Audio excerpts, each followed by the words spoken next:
noite, meu irmão, boa noite, minha irmã, tudo bem com você? Meu nome é Rodrigo Azevedo e esse é o Advento Cast, o seu podcast sobre a Palavra de Deus. Já vou pedindo para você se inscrever no canal, ativar o sininho das notificações, dê o like e compartilhe o link dessa live para que outras pessoas possam ter acesso também a esse conteúdo. Boa noite, meu amigo Ângelo, tudo bem? Boa noite, Rodrigo, boa noite, pessoal aí de casa, de onde estão assistindo, né? Não sei onde estão, mas através dos canais de comunicações que a gente vem utilizando aí. Boa noite também para o nosso amigo que vai estar aqui trazendo essa mensagem maravilhosa, nosso irmão Mário, também conhecido, nosso primeiro ancião da igreja do Bairro Brasil, igreja desse canal aqui. Ele vai estar nos ajudando com a crença 16, que é a crença à ceia do Senhor. Mais uma vez, boa noite, meu irmão. Boa noite a você, Ângelo. Boa noite a você, Rodrigo. Minha alegria por essa proposta de vocês, por essa iniciativa de vocês em estar comentando, né, para nós adventistas e para tantos outros amigos e irmãos que podem também acompanhar a visão da igreja adventista, não é isso? Sim. Nós temos nossas crenças fundamentais, que são 28, não é isso? Sim. E que são essas crenças 28 também são baseadas em 6 doutrinas bíblicas, né? Sim. E eu sei que vocês estão aí a cada momento desse aqui abordando uma crença fundamental. Exatamente. E vocês me presentearam, escolheram a ceia do Senhor. E a gente vai aqui nos deliciar com essa ceia maravilhosa. Bênção pura. Okay? É isso aí. Inicialmente a gente já agradece por ter aceitado esse convite, irmão Mário. Que bom. E eu queria que o senhor orasse para a gente iniciar aqui de fato. Ok, oremos então. Querido Deus, louvado seja o teu santo nome, Senhor. E obrigado por essa oportunidade de juntos estudarmos algo que o nosso Salvador Jesus Cristo instituiu e que nos deu a ordem que devíamos, assim, celebrar também a ceia do Senhor em memória dele.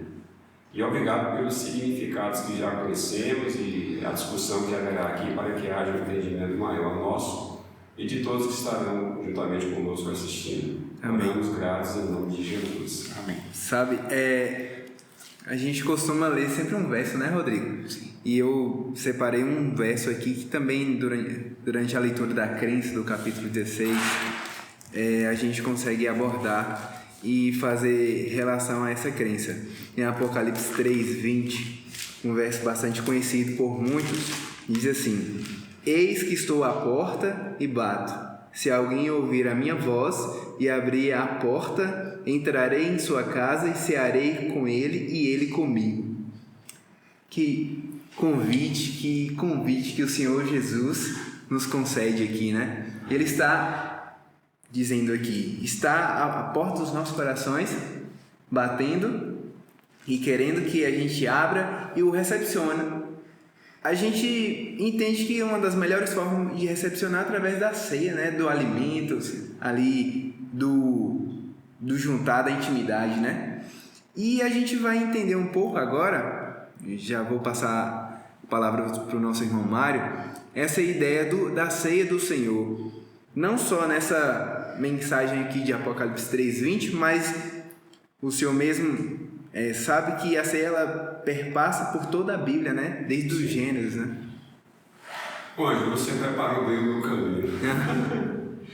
Veja bem, para poder entendermos a ceia do Senhor e o que ela abrange em relação ao propósito de Cristo para que a gente a celebrasse em memória dele, nós devemos voltar ao passado que nós não temos como precisar quando foi realmente que aconteceu, mas lá no livro de Isaías, no capítulo 14, do versículo 12 ao 15, fala sobre a queda de Lúcifer. Certo. Então nós sabemos muito bem que lá no céu, em determinado momento, um anjo, por ter o direito ao seu livre-arbítrio e também o direito de escolha, que é um ponto fundamental do governo de Deus, da abrangência do domínio universal de Deus, o direito à escolha, esse anjo, ele escolheu, novidade de Deus, ele escolheu se rebelar contra Deus. E ele fomentou em uma terça parte dos anjos esses sentimentos, é isso? E eles caíram, esse anjo caiu, é isso? Esse é o primeiro ponto. Começa onde? Lá no céu. Segundo, é o que está relatado lá em Gênesis 3. versículo 23, fala sobre a queda do homem, certo? Os nossos primeiros pais, Adão, Eva, eles pecaram contra o Senhor e eles entraram em tentação. Ok? Ok, sim. Bom, o pecado adentrou esse mundo. Porém, lá em Gênesis, no versículo 3, capítulo 3, versículo 21, fala sobre a morte do cordeiro. O que aconteceu lá? Eles pecaram, mereciam a morte. Porém, a misericórdia de Deus e a profecia da vinda do Messias aconteceu ainda no Éden, quando morreu o cordeiro, e para vestir a nudez física e espiritual de Adão e Eva, como também ali já existia uma profecia do Filho de Deus, o Cordeiro de Deus, que tiraria o pecado do mundo e que viria no futuro. Havia uma promessa ali. Depois disso, Adão e Eva foram expulsos do céu, não é isso? E existiam homens que temiam a Deus, seguiam a Deus, a exemplo de Abel, a exemplo de Sete, a exemplo de Enoque, não é isso? Sim. E também aqueles que não seguiam nem obedeciam a Deus, a exemplo de Caim e vários outros ali. Mas Deus, ele tinha o propósito de salvar a humanidade. E quando chega aqui no texto de Gênesis 12, 1 e 2, há o chamado de Abraão. Deus diz assim: Abraão, sai do meio da tua terra, da tua parentela, vai para um local que eu te mostrarei. Não é isso? E o local era o quê? A direção era Canaã. E Deus queria fazer de Abraão uma grande nação. Nação essa que as outras nações iriam querer imitar, porque era uma nação temente a Deus e obediente ao Senhor e abençoada pelo Senhor. Esse era o propósito de Deus, salvar todas as nações. Mas a profecia de Abraão tinha a ver também com uma nação espiritual que viria depois, inclusive que somos nós.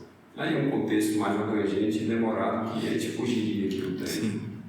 De Abraão, o que vem? Vem a questão da profecia do cativeiro. Ok? E essa profecia do cativeiro está aqui logo em Gênesis 15, 13. Aqui fala sobre o povo de Deus seria cativo e o período seria 400 anos. E também fala lá em Êxodo, ok? 12, 31 e Êxodo 12, 40, o fim do cativeiro. A saída, a liberação de Faraó para que o povo saísse para adorar a Deus e saísse do cativeiro. Como também o final da profecia dos 400 anos. Aí você fala assim, mas ficou por aí? Não, porque aí vem a instituição da Páscoa, que já está dentro das perguntas que vocês vão fazer e a gente responde. Depois da instituição da Páscoa, vem a questão da separação de Deus na pessoa de Moisés e o pedido, olha, me façam o quê? Um santuário para que eu possa morar entre vocês. Eu vou falar logo mais sobre a instituição da Páscoa. Certo. Mas após a instituição da Páscoa, Deus pede para que se construa um santuário, porque Ele queria viver no meio do seu povo. Deus é um Deus relacional. Deus quer se relacionar comigo, com vocês e com cada um. Deus quer viver conosco, Ele quer morar conosco, né? Deus é perfeito. Em seguida, a questão da instituição do santuário para que Deus more entre nós, veio a questão da cerimônia de purificação e consagração, morte de cordeiro, que já tipificava o cordeiro de Deus, que viria dar o seu sangue pelo pecador, não é isso? E esse ritual de sacrifício apontava para Cristo. E também ali, pela remissão do sangue, um sangue simbólico, real mas simbólico de Cristo, havia toda ali uma visão de que Deus um dia mandaria sofrer e morreria e pagaria o pecado de todos aqueles que viveram antes de Cristo e aqueles que viveriam após Cristo. E aí estamos inseridos todos nós, não é isso? Bom, e para poder fechar quase, não fica por aí. Aí vem a vinda do Messias, é uma profecia que está lá em Isaías 9, ok? E depois o nascimento de Jesus em Mateus 1, também no livro de Lucas. Jesus veio, nasceu, e aí a gente chega logo aí na questão da ceia do Senhor, que tem tudo a ver com o nascimento de Jesus, o ministério dele, a morte dele, a ressurreição dele, e também o momento que ele com seus discípulos institui a Santa Ceia e os motivos por que ele instituiu. Fantástico, né? É por isso que eu disse para vocês aqui antes de começar que a abrangência da ceia do Senhor, ela você pega de Gênesis a Apocalipse e está tudo inserido no mesmo contexto. É incrível. Eu acredito que o irmão Mário, Rodrigo, ele fez uma introdução bacana aqui, cronológica, né? Sim. De todo esse contexto da ceia. Eu sei que ele ainda vai ir mais à frente nesses pontos, mas a crença, se apegando aqui o que o livro Nisto Cremos nos traz, ela introduz falando sobre a cerimônia do lava-pés como algo correlacionado que faz parte da cerimônia da Santa Ceia. A gente pode testemunhar nos evangelhos justamente isso Jesus fazendo. E a gente queria entender aqui, irmão Mário, por que o lava-pés, a cerimônia do lava-pés é essencial para essa cerimônia da Santa Ceia, o que ela simboliza, qual o objetivo para ser como introdução da experiência da ceia do Senhor. Bacana. Se eu não me engano, o comentário bíblico sobre a cerimônia do lava-pés está apenas no Evangelho de João, se eu não me engano. Certo. Os demais falam sobre a ceia do Senhor, né? Acabam praticamente todos falando. Mas sua pergunta é muito assim, oportuna, porque não tem sentido você fazer uma Santa Ceia sem lava-pés. Como não tem sentido você não ter uma reflexão do lava-pés, ok? Antes da cerimônia em si, lavar os pés. Qual era o contexto daquele momento que Jesus estava vivendo?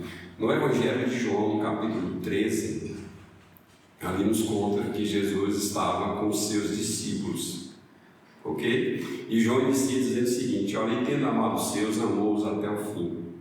Ou seja, o fim foi até o Calvário. Porém, qual era o contexto? Que como Jesus estava vendo e se relacionando com os seus discípulos, o que estava acontecendo ali? Judas estava traindo o seu Salvador. Judas estava jogando fora a sua salvação, estava vendendo o seu Salvador. Pedro estava recebendo profecia de que, e antes que o galo cantasse, ainda naquela noite iria trair o seu mestre 3 vezes. Então um estava vendendo Jesus Cristo, não é isso? Sim. O outro estava negando Jesus Cristo e sendo peneirado pelo diabo, Cristo intercedendo por ele. E outros, entre esses aí, discutiam de quem seria o maior no reino dos céus.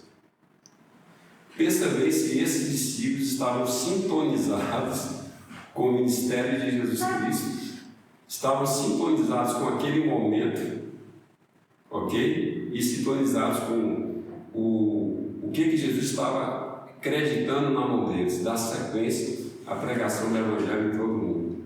Vocês entendem? E Jesus estava ali naquele momento em uma tristeza, vendo aquele quadro que estava vivendo os seus discípulos.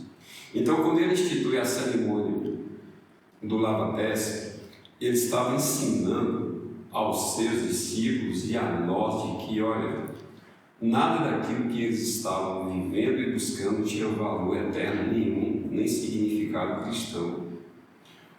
O Mestre, o Messias, o Deus que se fez carne e habitou entre nós, simplesmente, de maneira muito humilde, ensinando aos seus discípulos com muito amor, não é isso? Ele tira a primeira veste, pega uma toalha e começa a lavar e enxugar os pés dos discípulos, ensinando para eles tudo do que deve existir no meio deles e no nosso meio também.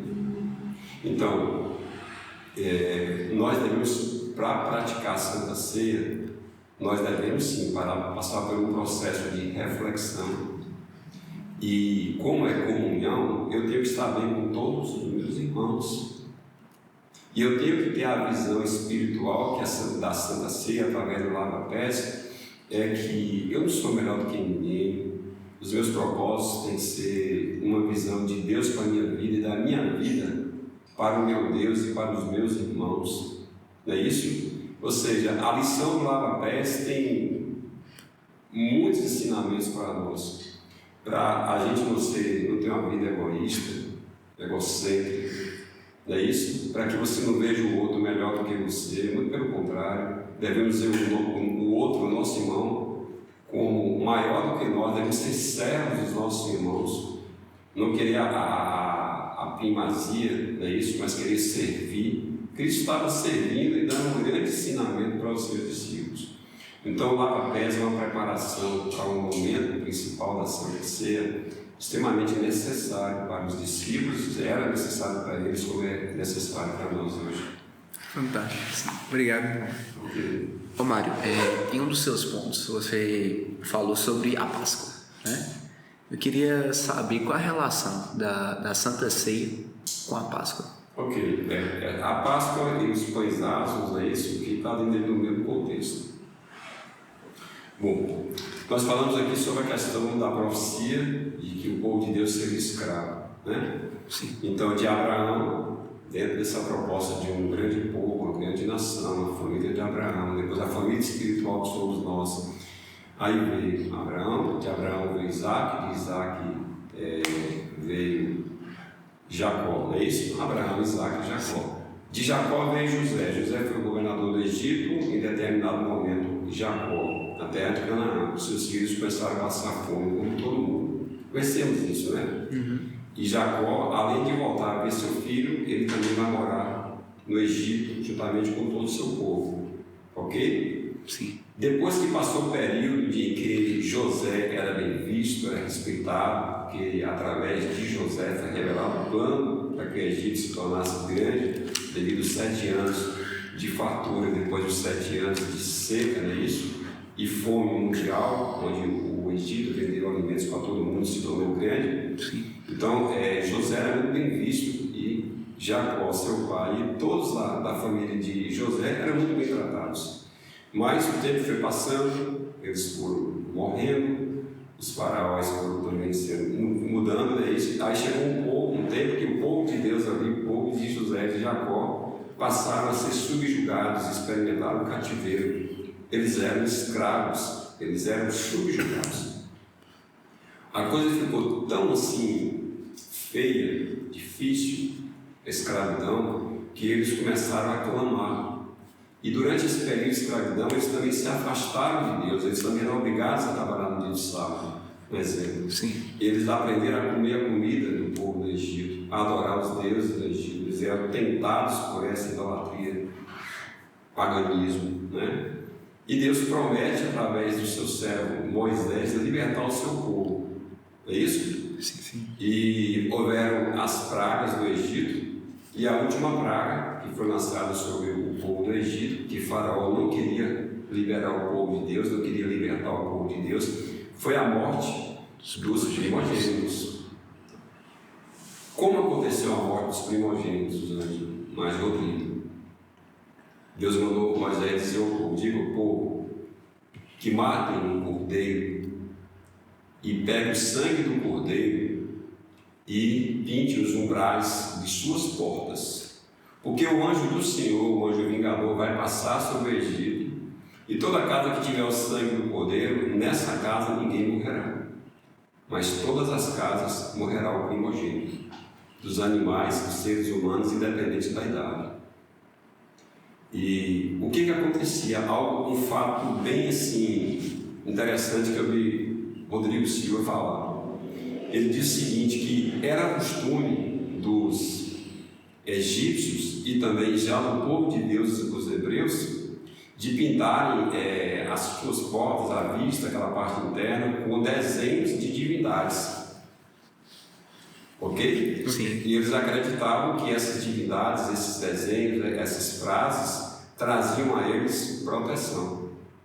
Quando Deus manda que eles peguem o sangue do cordeiro e que eles pintassem os umbrais das suas casas, Deus estava chamando eles para uma aliança de confiança, fidelidade e declaração, que a partir dali eles estavam abandonando as divindades do povo do Egito e eles estavam assumindo Deus como o único, verdadeiro Deus dele e libertador deles, aquele que os protegia. E assim aconteceu. O anjo passou, não é isso? E todos os primogênitos dos egípcios morreram, mas na casa dos hebreus, onde estava o sangue do cordeiro pintado no umbral da casa, nada aconteceu. A Páscoa foi instituída aí, porque aquilo significou para eles, porque logo em seguida Faraó liberou eles para ir embora, a libertação aconteceu. Então, a Páscoa significa a libertação do povo hebreu da escravidão egípcia. E por isso que eles, como instituição também dada por Deus, eles deveriam comemorar a Páscoa em suas gerações. Libertação. Páscoa é libertação, e o contexto da libertação foi esse aqui que eu passei com vocês. Para isso teria que morrer o cordeiro, o sangue tinha que ser vertido para que houvesse a libertação e a ausência de morte, vida. Eu tenho só uma dúvida ainda nessa parte da Páscoa. Sim. A gente entendeu aqui a origem, né, da Páscoa, assim. Mas a gente ainda pode afirmar que na morte de Jesus na cruz, na sexta-feira, e ali passou o final de semana e ele ressuscitou no domingo, trazido um novo conceito para o significado de Páscoa ou não? Perfeito. Primeiro que a comemoração da Páscoa, boa pergunta, ela era uma comemoração da libertação do Egito. Ok? Sim. E também a saída deles era rumo a Canaã terrestre. Concorda comigo? Concordo, sim. Então, libertação do cativeiro egípcio, e eles estavam indo a Canaã terrestre, local de morada, local de bênção, uma terra que emanava leite e mel. A nova aliança em Cristo, que é celebrada através da ceia do Senhor, Santa Ceia, ela é a celebração da nova aliança, uma aliança superior, em que todos agora que aceitam os emblemas do pão e do suco de uva, representado no nome de vinho, eles celebram essa nova aliança, da libertação do pecado, da condenação eterna, da morte, ok? E eles creem que através dos méritos de Cristo, memória a Ele pelo que Ele fez por nós, essa libertação do pecado e da morte, da consequente morte eterna, nós temos agora a esperança da Canaã que estamos indo, mas não mais a Canaã terrena, agora a Canaã celestial, a nova Canaã. Então, ou seja, essa nova aliança, essa superior aliança que Cristo propõe e institui através da Santa Ceia, ela anula a Páscoa, ok? Que era comemorada pelos hebreus, ok? E agora ela passa a ser de todas as nações e todos os crentes. Interessante. Ok? Agora nós celebramos a Páscoa de que forma? A Páscoa nossa agora é a celebração da Santa Ceia, da ceia do Senhor. Essa é a nossa Páscoa, que significa também libertação, liberdade. Já entrando na ceia propriamente dito, Sim. Eu anteriormente perguntei sobre o lava-pés, não foi? Sim. Agora, isso, seu significado e tal.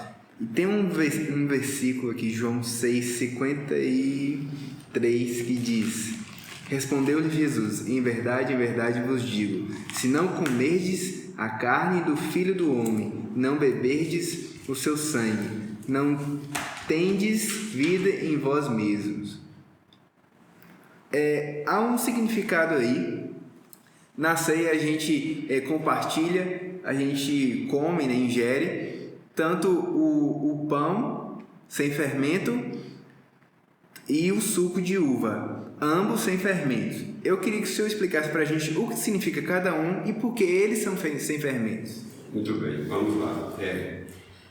Fermento, antecipando, é símbolo de pecado, né? Então, por isso que ele tem esse fermento, e por isso que foi instituído a festa dos pães ázimos ali junto à Páscoa.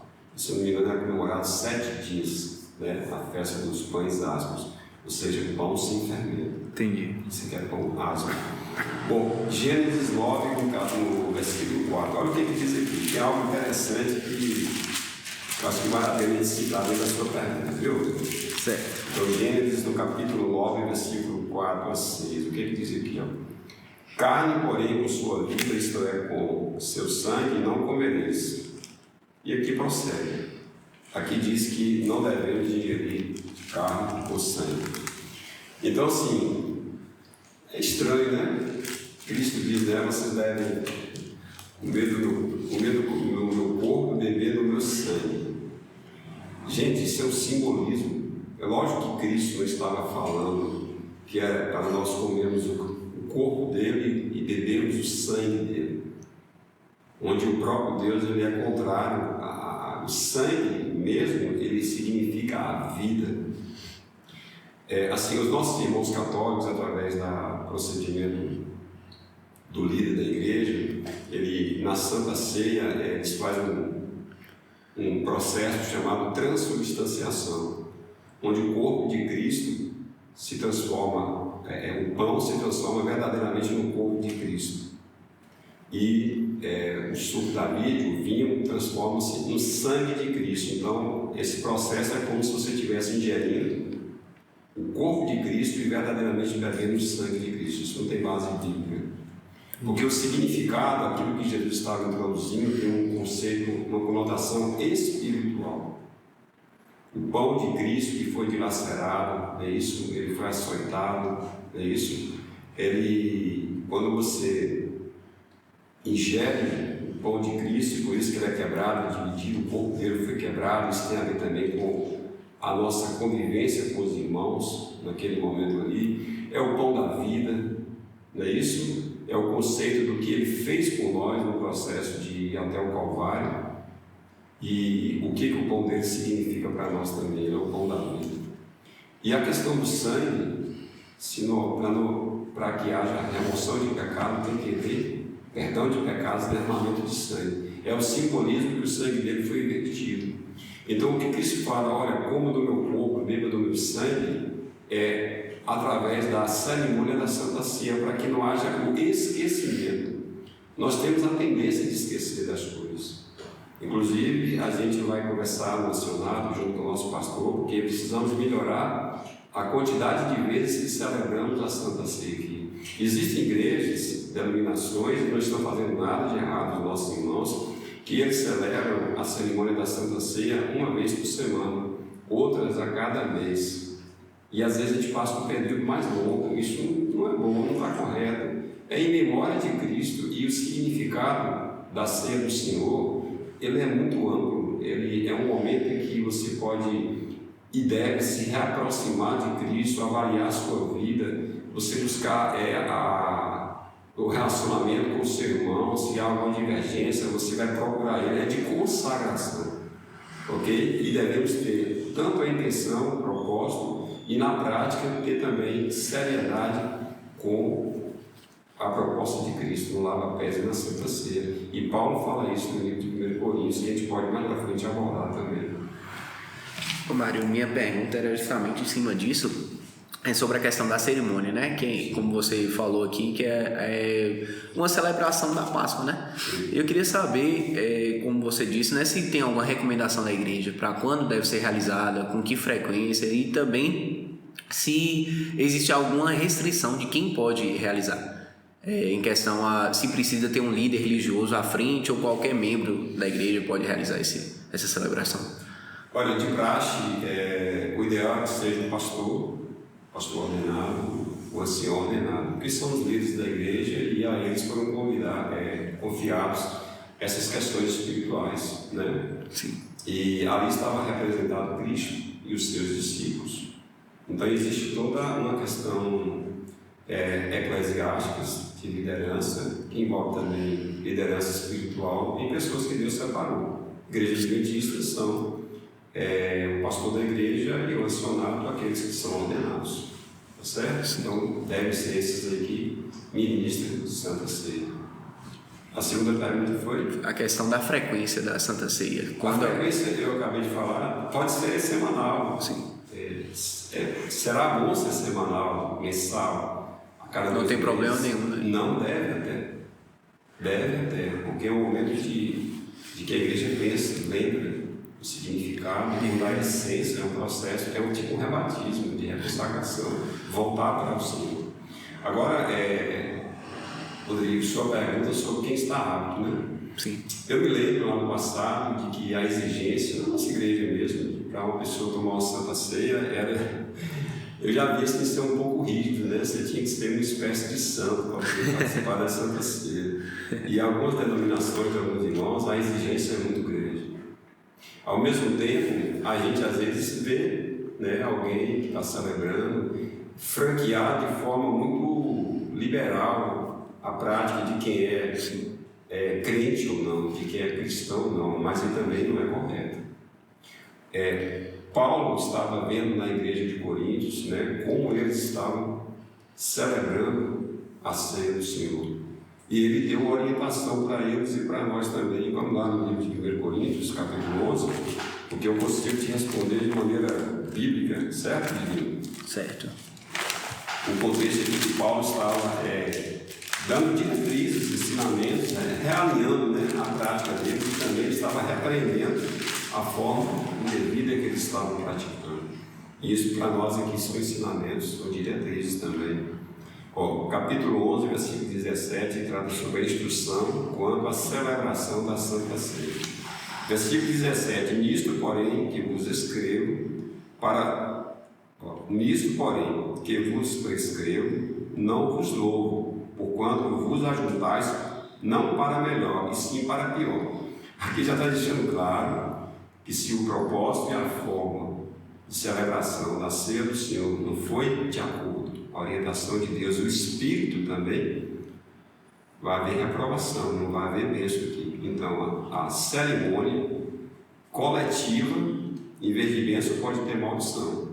E individual também, mesmo que na coletiva está havendo bênção. Sim. Ok? Aí no versículo 18 prossegue: porque antes de tudo eu estou informado a haver divisões entre vós quando vos reunis na igreja, e eu em parte o creio. O que acontecia? Os coríntios estavam celebrando a ceia do Senhor, dando altos banquetes, e havia separação entre pobres e ricos, entre os que comiam muito bem e os que comiam muito pouco. Ok? E eles faziam banquetes para celebrar a ceia do Senhor através do que comia e o que bebia, também o pão e o vinho. E aí prossegue no versículo 23 em diante: porque eu recebi do Senhor que também vos entreguei, que o Senhor Jesus, na noite em que foi traído, tomou o pão e, tendo dado graças, o partiu e disse: isto é o meu corpo, que é dado por vós, fazer isso em memória de mim. Questão da memória, a gente deve praticar sempre, para que a gente não se esqueça do que ele fez por nós. 25. Por semelhante modo, depois de haver ceado, tomou também o cálice, dizendo: este cálice, ou seja, o suco de uva, é a nova aliança no meu sangue. Fazei isto todas as vezes que o bebedes em memória de mim. A nova aliança que foi dita. Estamos livres do pecado, estamos indo para Canaã celestial. Glória a Deus. Amém. Glória a Deus, amém. E prossegue, 26, né? Porque todas as vezes que comedes este pão e bebedes o cálice, anunciais a morte do Senhor até que ele venha. Não é bem esquecer que Cristo morreu por nós, até que ele venha. Então, a ceia do Senhor, até que ele venha. Prossegue dizendo, versículo 27, por isso, aquele que comeu o pão ou bebeu o cálice do Senhor indignamente será réu do corpo e do sangue do Senhor. A verdadeira dignidade é você ter a consciência da sua indignidade. O que é você comer de maneira indigna? É você não ter consciência da sua necessidade de perdão. É você praticar a cerimônia da Santa Ceia e você não ter a intenção, a consciência que é pecador ou que está vivendo em pecado e que deseja mudança. Então, não é você participar estando você indigno. Muito pelo contrário, nós somos indignos. Eu acho que a única dignidade que tem é justamente essa, reconhecer que eu sou indigno. Mas se eu participo da ceia do Senhor e eu desejo reconciliação, eu desejo ajustar minha vida com Deus, isso é a dignidade para que você se coloque apto à celebração da Santa Ceia. Deu para entender, né? Completamente. É profundo, né? É meio profundo, né? É simples, ao mesmo tempo é profundo e espiritual. Por isso que nós não devemos, quem conduz, pastores, anciãos, não é isso, ordenados, conduzem a Santa Ceia, tem que levar isso de maneira muito séria, de nível muito espiritual, forma digna, mas também muito amistoso. É uma festa, uma cerimônia, é um ajuntamento de crentes, buscando conviver, e aquele momento é uma celebração. E aqui prossegue dizendo o seguinte, olha, examine-se, versículo 28, examine-se, pois, o homem a si mesmo, e assim coma do pão e beba do cálice. Tem que haver o quê? Um exame, pessoal, da minha vida. Tem que haver decisão ali. Eu não posso tomar de maneira leviana, sem propósito, porque não será para a minha bênção, será para a minha condenação. A coisa é séria. É festa, é consagração, é memória de Cristo, não é isso? É bênção, mas tem que ser levado a sério. Versículo 29, pois quem come e bebe, sem discernir o corpo, come e bebe juízo para si. Olha, ok? Você vai fazer o juízo de bênção ou maldição? Para si. Para si. Então, independente da questão coletiva ali, cada um está colhendo o seu resultado. Por isso que a ceia do Senhor ela é muito séria. Eu faço memória de Cristo, eu participo ali do lava-pés, dos emblemas, do pão e do suco de uva, do vinho, mas a reflexão é individual, a decisão é minha, cada um tem a sua, e deve ser nesse contexto aqui. Eu tenho que levar a sério, eu tenho que reconhecer que Ele morreu por mim, eu devo ter desejo de contrição, de reencontro, de reinício. Aí você vai receber bênção, sem fim. E encerra, prosseguindo aqui no 30, né, versículo 30. Eis a razão porque há entre vós muitos fracos e doentes, né, está, vamos continuar aqui no 33, vamos pular. Assim, pois, irmãos meus, quando vos reunis para comer, esperai uns pelos outros. O que acontecia aqui? Lá eles não esperavam chegar os demais crentes, já estavam comendo, já estavam bebendo, totalmente descaracterizado do propósito da Santa Ceia. Esse eram os coríntios, né? E no 34, se alguém tem fome, come em casa, a fim de não vos reunires para juízo. Quanto às demais coisas, eu as ordenarei quando for convosco. Ou seja, a gente vem para a Santa Ceia, inclusive, na nossa prática hoje, ninguém vem para encher a barriga. Sim. Porque o pão que recebe é pedaço. Não é isso? Sim. O suco de uva que recebemos é um cálice. É o simbolismo. E esse simbolismo que representa o pão, corpo de Cristo, o cálice, o suco de uva, o sangue de Cristo derramado, é um simbolismo. A gente não vai tomar, literalmente, nem comer nem a carne, muito menos o sangue de Jesus, tomar o sangue de Jesus. Interessante, né? Demais. A gente já está chegando no fim já. Sim. Estamos nos últimos minutos. Mas eu tenho uma curiosidade, uma pergunta que durante o que eu estava falando aí e associou de alguma forma a ceia do Senhor. O batismo tem semelhança com a ceia? Tem semelhança sim, porque o batismo você se conscientiza que você é pecador e que você necessita de um Salvador. O batismo você se conscientiza de que você quer deixar uma vida de pecados, você quer morrer para o pecado, você quer ser sepultado e você quer ressurgir para uma vida nova em Cristo Jesus. Porém, o batismo é um ato único. Sim. Ou, pelo menos esse é o propósito de Deus, deve ser o meu propósito, deve ser um ato único. E a Santa Ceia? A Santa Ceia eu posso viver, digamos, uma espécie de rebatismo, de reconciliação. No mesmo contexto, sou pecador, preciso de Cristo, eu quero perdão, eu quero estar em paz com meus irmãos, eu reconheço que Cristo, seu corpo foi dilacerado, seu sangue foi vertido por amor a mim, mas esse ato de bondade, de amor de Deus e de sacrifício do Filho dele, o meu Salvador Jesus, me garante a vida eterna, mas para isso eu tenho que me reconciliar com Ele. Então, toda vez que a igreja celebra, propicia aos crentes a cerimônia do lava-pés, e a cerimônia da Santa Ceia, que está vinculada uma a outra ali, é uma só. A igreja está me franqueando a oportunidade de reflexão, e como essa reflexão ela é favorecida a mim, quando a preparação e todo o contexto daquele que fala, daqueles que cantam, daqueles que oram, todo o ambiente não é banalizado, é realmente no nível espiritual, onde juntos, como um só corpo, o corpo de Cristo, porque cada parte daquele pão somos nós, e representamos a igreja de Cristo.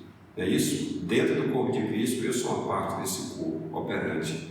Mas o contexto do privilégio da ceia do Senhor, a cada momento que eu participo, é um momento em que eu passo pela experiência do batismo.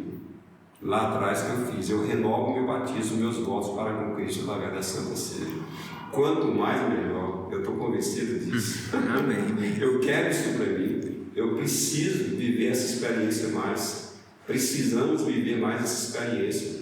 E quanto mais praticamos, mais o Espírito Santo fomenta e grava na nossa mente, no nosso coração.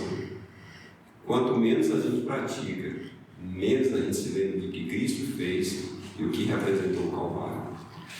Mário, agora a gente deixa um espaço aqui para você falar suas considerações finais sobre esse tema, quem sabe fazer um apelo ao pessoal de casa em questão a esse tema tão importante, né? Eu acredito que tinha muitas coisas para você gostaria de falar também, mas... Olha, no bate-papo prévio, antes de gravar o podcast, né? A gente estava conversando aqui e eu disse para vocês, gente, é incrível, porque eu tinha uma visão, uma noção, eu já celebrei Santa Ceia como uma senhora ordenada várias vezes. Porém, assim, quando você vai extrair um conhecimento um pouco maior, vai aprofundar um pouco mais para poder participar disso aqui, desse bate-papo abençoado, é lógico que eu fiquei surpreso demais. Eu estou apaixonado por essa cerimônia, pela ceia do Senhor. Eu quero participar mais, sincero, não estou sendo demagogia, não. Eu quero que a minha igreja viva mais isso. Sim. Eu preciso mais disso. E eu destaquei aqui 7 fundamentos da ceia do Senhor que eu creio que devemos considerar, vou tentar abreviar. O número 1, né? Ele é um evento planejado, pois Jesus Cristo ele desejou, ele disse: eu desejei esse momento com vocês. Inclusive está lá registrado em Lucas 22:15. Então Cristo não instituiu por acaso. Ele já sabia que ele ia fazer aquilo, ele já sabia da necessidade de fazer. Ele estava desejoso em instituir e pedir que nós fizéssemos em memória dele. Foi desejado. O 2 é uma revelação profética do reino de Deus. Ele disse assim, lá em Lucas 22:16, olha, eu digo aqui a vocês, né, que eu não mais participarei, não mais tomarei, até que celebremos, é isso? Aonde? Agora no céu, com vocês. Então, na profecia que Cristo, a próxima ceia do Senhor, nesse contexto que ele vai celebrar, vai ser com a gente na eternidade. Amém. É uma profecia, está garantido, eu creio. Também. O 3, né, é uma celebração da liberdade, como foi colocado aqui. Liberdade do pecado, da morte eterna. Então, é uma celebração. A Santa Ceia substitui a Páscoa judaica, como já foi colocado aqui, e foi dado os motivos, não é isso? Sim. Tem também o contexto aqui, que há uma fundamentação 4, um momento de comunhão, de partilhar o pão e o vinho. Deus quer que nós vivamos em plena comunhão. Deus deseja, Cristo deseja, através da ceia do Senhor, em que os filhinhos dele, que somos nós, a igreja, não haja entre nós contendas, sabe? Separação, que seja um ambiente realmente de um povo que vive o verdadeiro sentido do sacrifício, o verdadeiro sentido da Santa Ceia. E na Santa Ceia a gente alcança isso. Eu me lembro, desde criança eu era recomendado procurar alguém que eu tinha brigado. Isso deve ser feito. Sim. Tem uma data anunciada na igreja, vamos trabalhar a igreja. Irmãos, olha, vamos celebrar a ceia do Senhor, o desejo de Cristo, que a gente, olha, não tenha nenhuma dificuldade com o nosso irmão, porque vamos partilhar o pão. Não é isso? Sim. Não é isso? A gente vai participar de algo, nós vamos lavar os pés. Aí eu lembro que a gente procurava alguém que tinha brigado, pedir desculpa e lavar os pés, e os pés nossos eram lavados por essa pessoa, depois a gente se abraçava e orava junto. Isso tem que ser mantido. É assim mesmo que Cristo deseja. E vem a questão do 5 aqui, né? O pão, o corpo do Senhor Jesus, dilacerado, chicoteado, torturado, não é isso? Ou seja, ali é o partir do pão. Lembra que os anciãos, o pastor ali, pega aquele pão sem fermento, não é isso? Quebra. É o simbolismo. O corpo de Cristo passou por esse processo. Só que ali é dividido na Santa Ceia aquele corpo de Cristo. foi dilacerado por todos nós, por amor a nós, pelo que ele sofreu, é dividido entre os crentes. Olha o momento desse povo está unido, feliz diante do Senhor. Os 6, né? Tem a questão do cálice, não é isso? A questão do simboliza o sangue do Cordeiro. Então não há condenação, não há morte. Então é algo a se considerar. E a nova aliança, né? Que superior, que para todos os povos, agora não é mais para o hebreu, agora é para todos os povos, né? A Páscoa celebrava a libertação do povo hebreu do cativeiro egípcio. Agora não, a ceia do Senhor celebra a libertação de toda a humanidade dos laços do pecado, do cativeiro do pecado. E agora não é mais a Canaã terrestre dos hebreus, agora é a Canaã celestial para todos os povos. É bom demais. E olha, tem tanta coisa aqui, gente, sabe? Aí é vocês que conduzem a questão do tempo. Então a Santa Ceia Memorial, né? Isso é um símbolo de liberdade. Tem a questão também que é uma nova aliança, está lá em Hebreus, né, capítulo 8, versículos de 8 a 12. A ceia significa gratidão, também memorial, significa nova aliança, como foi colocado aqui. E devemos fazer o que é certo da forma certa, ou seja, a forma de praticar tem que ser da forma certa. Isso não concordo. Já vi Santa Ceia em que o povo chega, já vai lavar os pés para depois entrar para a igreja. Não, Cristo primeiro fez reflexões, considerações, e depois ele lavou os pés dos discípulos, assim deve ser. Então isso aí é fantástico, viu? É uma crença fundamental da Igreja Adventista. E você que, irmão nosso, amigo nosso que congrega em outra denominação, eu creio que a sua igreja também celebra a ceia do Senhor. Fico muito feliz, é algo que temos em comum, estamos muito próximos, né? Um do outro, e logo estaremos juntos para a eternidade. Amém. Celebremos a ceia do Senhor sempre. Amém. Esse foi o pedido do mestre. Amém. Fantástico. Sim. Eu acredito que a gente conseguiu explorar bem esse tema hoje. Mesmo que a gente teria mais coisas a ser abordadas aqui, mas eu acredito que a gente falou bastante aqui, os pontos mais cruciais trazidos aqui na crença do livro, né? Sim. E a gente do podcast que é Advento Cast, a gente agradece mais uma vez por ter aceitado o convite, irmão Mário. Sim. E por estar aqui, né, compartilhando esse teu conhecimento, que eu tenho certeza que é o Espírito Santo que te conduz.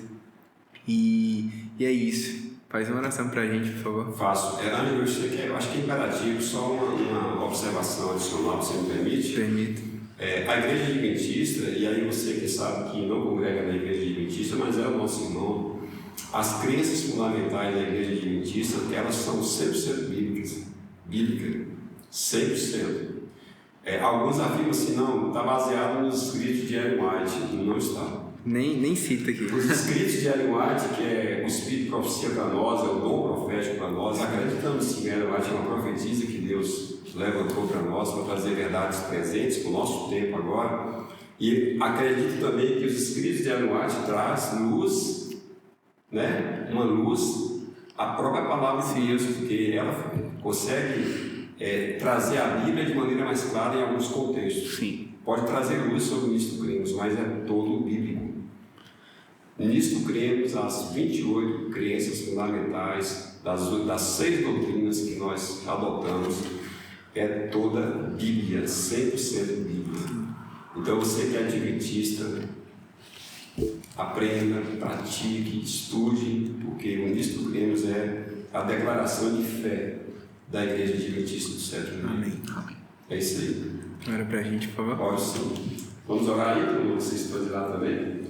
Querido Deus, muito obrigado, Senhor, por esse momento aqui fantástico, abençoado, solene que tivemos estudando a Tua Palavra, Senhor. Obrigado por esse convite aqui do Ângelo, do Rodrigo, também da equipe que está aqui. Eu agradeço ao Senhor por essa oportunidade e por tudo aquilo que aprendemos. Um resumo simples, mas eu creio que suficiente para poder valorizarmos mais essa cerimônia que o próprio Salvador nosso instituiu. E Ele sabe muito bem o porquê que Ele fez isso. Sim. E Ele mesmo pediu que nós fizéssemos a mesma coisa em memória dEle. Portanto, ajuda-nos a praticarmos mais, Senhor. E ao praticarmos, temos a plena consciência de que é uma oportunidade de reconciliação com o Senhor e também reconciliação com o nosso irmão. Nos abençoe, nos guarde e nos prepare para a eternidade. Obrigado por tudo, oramos em nome de Jesus. Amém. Mário, mais uma vez a gente agradece pela disponibilidade e tal. Senhor. Obrigado também, meu amigo Ângelo. E a você de casa, obrigado também por ter esperado até aqui.